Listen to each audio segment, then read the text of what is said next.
ஈழத்து சினிமாவில் மற்றொரு சிறந்த அத்தியாயம் ஐபிசி தமிழ் பெருமையுடன் வழங்கும் பொம்மை செப்டம்பர் 19 முதல் நாடளாவிய திரையரங்குகளில் வெற்றி நடை போடுகிறது. காணத் தவறாதீர்கள்.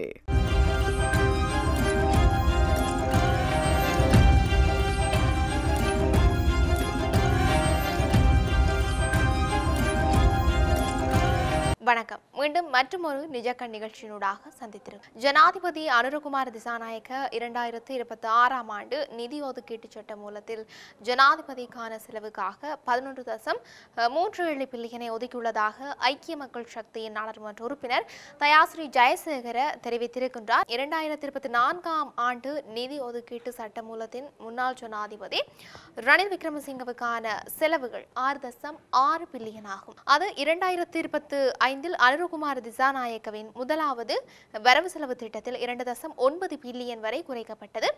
அது தொடர்பில் அரசாங்கத்தால் பாரிய பிரச்சாரங்களும் முன்னெடுக்கப்பட்டிருந்தன. ஆனால் தற்போது நாடாளுமன்றத்தில் சமர்ப்பிக்கப்பட்டிருக்கின்ற 2026ஆம் ஆண்டுக்கான நிதி ஒதுக்கீட்டு சட்ட மூலத்தில் அது 11.37 பில்லியனாக உயர்வடைந்திருக்கின்றது. தொடர்ச்சியாக 2024இல் ரணில் விக்ரமசிங்கவுக்கான ஒதுக்கப்பட்டிருந்த நிதியை விட இது 72% அதிகரிப்பாகும் என்று சொல்லியும் ஆட்சியை பொறுப்பேற்ற பின்னர் சில வேலை திட்டங்களை முன்னெடுத்துச் செல்வதற்கு தமக்கு குறிப்பிட்ட அளவு நிதி தேவைப்படும் என்பதை இப்போதாவது ஜனாதிபதி அனுரகுமார திசாநாயக்க புரிந்து கொண்டிருப்பார் என்று நம்புகின்றோம் என்று சொல்லியும் அவர் தெரிவித்திருந்தார். தொடர்ச்சியாக 2024இல் பிரதமருக்கான நிதி ஒதுக்கீடு 1.15 பில்லியன் ஆகும். 2025இல் 1.17 பில்லியனாக அதிகரிக்கப்பட்டது. 2026க்காக நிதி ஒதுக்கீடு 0.9 பில்லியனாக குறைவடைந்திருக்கிறதாகவும் அதற்காக பிரதமருக்கு நன்றி தெரிவித்துக் கொள்கின்றோம். ஆனால் ஜனாதிபதிக்கான நிதி ஒதுக்கீடு ஓராண்டுகள் சுமார் 6 பில்லியன் ரூபாவால் அதிகரிக்கப்பட்டுள்ளது. இதற்கு ஜனாதிபதியின் பதில் என்ன என்ற கேள்வியும் சொல்லி எழுந்திருந்தது. கடந்த காலங்களில் ஜனாதிபதிக்கு நிதி ஒதுக்கப்பட்ட போது அவற்றை கடுமையாக விமர்சித்த ஜேவிபியினர் இப்போதாவது யதார்த்தத்தை புரிந்து கொள்ள வேண்டும் என்று சொல்லியும் தமது சட்டை பைகளை நிரப்பிக் கொள்வதற்காக எந்த ஒரு ஜனாதிபதியும் நிதியை ஒதுக்கிக் கொள்ளவில்லை. அது மாத்திரமின்றி கடந்த காலங்களில் நிதி அமைச்சு ஜனாதிபதியின் கீழ் இருப்பது முற்றிலும் தவறு என்றும் இவர்கள் கூறினார்கள். ஆனால் இன்று என்ன நடந்திருக்கின்றது என்று சொல்லியும் கேள்வி எழும்பியிருந்தது. பொருளாதாரம் தொடர்பில் நிபுணத்துவம் அற்ற ஜனாதிபதி அனுரகுமார திசாநாயக்க தற்போது நிதி அமைச்சை தன்வசப்படுத்தி தனக்கேற்றவாறு நிதி ஒதுக்கீடுகளை செய்து கொண்டிருக்கின்றார். இவ்வாறான செயற்பாடுகளுக்கு ஜனாதிபதியும் அரசாங்கமும் நிச்சயம் பதிலளிக்க வேண்டும் என்று சொல்லியும் அவர் தெரிவித்திருந்தார். இவையொரு புறமிருக்க இந்தோனேஷியாவிலிருந்து அழைத்து வரப்பட்ட பாதாள உலக குழு சந்தேக நபர்களிடமிருந்த 31 தொலைபேசிகள் தொடர்பில் விசாரணைகள் ஆரம்பிக்கப்பட்டிருக்கின்றன. அதற்கமைய இவர்களுடன் தொடர்புடைய அரசியல்வாதிகள் எவராக இருந்தாலும் எந்தவித பாகுபாடுமின்றி அவர்கள் கைது செய்யப்படுவார்கள் என்று பொதுமக்கள் பாதுகாப்பு அமைச்சர் ஆனந்த விஜயபால தெரிவித்திருக்கின்றார். இது தொடர்பில் அவர் மேலும் கூறுகையில் போலீசார் தமக்கு கிடைக்கப்பெறும் முறைப்பாடுகள் மற்றும் தகவல்களை அடிப்படையாக கொண்டே விசாரணைகளை முன்னெடுத்து சட்டத்தை நடைமுறைப்படுத்துகின்றனர் என்று சொல்லியும் அரசியல் பழிவாங்கலை முன்னெடுப்பதற்கான எந்த ஒரு தேவையும் எமக்கு இல்லை. நீண்ட காலமாக இழக்கப்பட்ட நீதி தற்போது வழங்கப்பட்டு வருகின்றது என்று சொல்லியும் சிறை வாழ்க்கையில் இருந்து அவர்கள் தப்பவே முடியாது என்றும் நாளாந்தம் புதுப்பிக்கப்பட்ட தகவல்கள் தொடர்பில் போலீஸ் பேச்சாளர் தெரிவிக்கும் போது அவற்றுக்கு எதிர்க்கட்சியினர் பதிலளிக்க முற்படுகின்றனர் என்றும் சட்டத்தை நடைமுறைப்படுத்தும் செயற்பாடுகளை அவர்கள் அரசியல் பழிவாங்கல் என்று சித்தரிக்கின்றார்கள் என்றும் அண்மையில் இந்தோனேஷியாவிலிருந்து அழைத்து வரப்பட்ட பாதாள உலக குழு சந்தேக நபர்களிடம் தொடர்ச்சியாக விசாரணைகள் முன்னெடுக்கப்பட்டு வருகின்றன. அதற்கமைய அவர்களிடமிருந்த 31 தொலைபேசிகள் தொடர்பிலும் விசாரணைகள் ஆரம்பிக்கப்பட்டிருக்கின்றன. அவை தொடர்பான அறிக்கைகளும் கிடைத்த வண்ணமே இருக்கின்றன. இவற்றுடன் அரசியல்வாதிகள் தொடர்பு பட்டிருந்தால் அவர்களுக்கு எதிராக நடவடிக்கை எடுப்பதற்கு நாம் பின்வாங்க போவதில்லை. இவர்களுடன் எந்த தொடர்பும் இல்லாதவர்கள் அச்சமடையவோ பதற்றமடையவோ தேவையில்லை என்றும் மாறாக குற்ற செயல்களுடன் தொடர்புடையவர்கள் எவராக இருந்தாலும் அவர்களுக்கு எதிராக எந்தவித பாகுபாடுமின்றி சட்ட நடவடிக்கை எடுக்கப்படும் என்று சொல்லியும் அவர் குறிப்பிட்டிருந்தார்.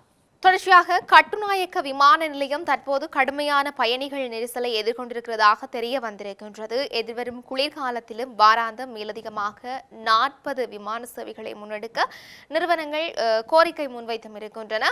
எனினும் குறைந்த இடவசதி காரணமாக அவற்றில் பெரும்பாலானவை நிராகரிக்கப்பட்டிருக்கிறதாக சுற்றுலா பிரதி அமைச்சர் பேராசிரியர் ருவான் ரணசிங்க தெரிவித்தும் இருக்கின்றார். சில விமான நிறுவனங்கள் மட்டுமே மத்தள விமான நிலையத்தை மாற்று விமான நிலையமாக தேர்ந்தெடுத்திருக்கின்றன. ஆனால் பல விமான நிறுவனங்கள் வாய்ப்புகள் இல்லாததால் இந்த யோசனையை கைவிட்டும் இருக்கின்றன. கட்டுநாயக்க விமான நிலையம் ஆரம்பத்தில் ஆண்டுக்கு 6 மில்லியன் பயணிகளை கையாளும் வகையில் வடிவமைக்கப்பட்டிருந்தது. ஆனால் இப்போது ஆண்டுக்கு சுமார் 10 மில்லியன் பயணிகளுக்கு இடமளிக்கின்றது என்று பிரதி அமைச்சர் மேலும் கூறியிருந்தார்.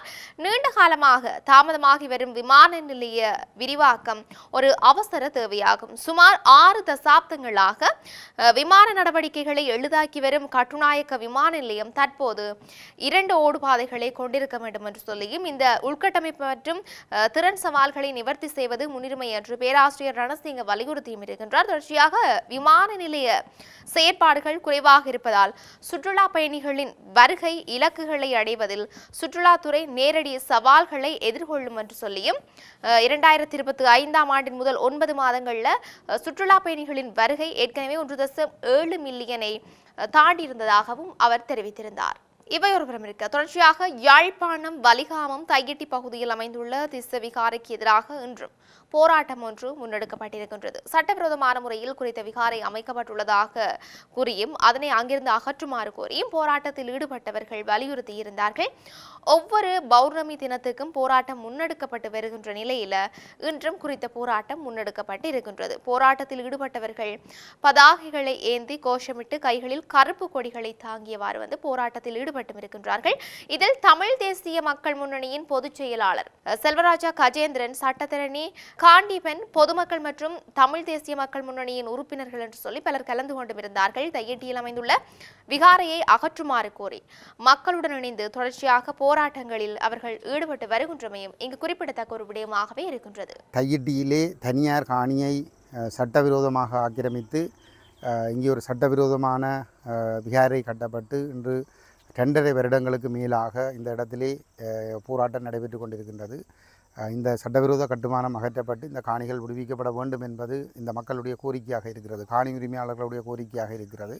கடந்த 2024ஆம் ஆண்டு செப்டம்பர் மாதம் ஜனாதிபதி தேர்தல் நடைபெற்ற காலப்பகுதியிலே இந்த என்பிபி தரப்பினர் இந்த மக்களை சந்தித்து தாங்கள் பதவிக்கு வந்த உடனே இந்த சட்டவிரோத கட்டிடத்தை அகற்றி உங்களுக்கு இந்த காணிகளை கையளிப்போம் என்று வாக்குறுதிகளை கொடுத்திருந்தார்கள். அதற்கு பிற்பாடு நடைபெற்ற பாராளுமன்ற தேர்தல் காலப்பகுதியிலும் அந்த தேர்தலிலே போட்டியிட்ட வேட்பாளர்கள், என்பிபி சார்பிலே போட்டியிட்ட வேட்பாளர்கள் இந்த மக்களுக்கு அவ்வாறான ஒரு நம்பிக்கையை கொடுத்து இந்த மக்களுடைய ஆதரவையும் பெற்று 3 பேர் யாழ்ப்பாணத்திலே நாடாளுமன்ற உறுப்பினர்களாக தெரிவு செய்யப்பட்டிருந்தார்கள்.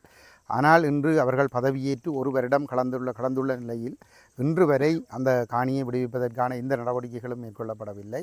அங்கே சட்டவிரோதமாக தங்கியிருக்கின்ற பிக்கு உள்பகுதியிலே இரகசியமாக கட்டுமானங்களை செய்து கொண்டிருக்கின்றார்.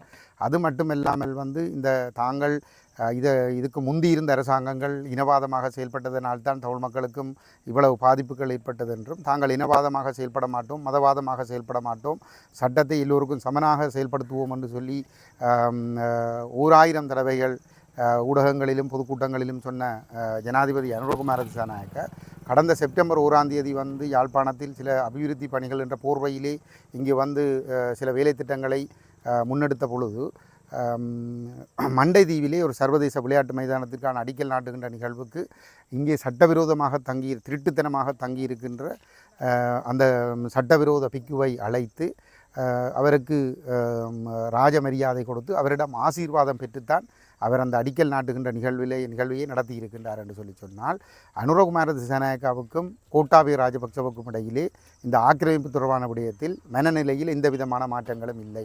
இவர் இந்த பௌத்த பேரினவாதத்தினுடைய ஒரு அடிமையாகத்தான் இவரும் செயல்படுகிறார் என்பதைத்தான் நாங்கள் இதிலே புரிந்து கொள்ளக்கூடியதாக இருக்கிறது. இதேபடி இருக்க நாட்டில் இன்னும் என்னெல்லாம் நடக்கப் போகின்றது என்று சொல்லி நாங்களும் பொறுத்திருந்து பார்க்கலாம். மீண்டும் மற்றொரு பதிவினூடாக சந்திக்கலாம். வணக்கம்.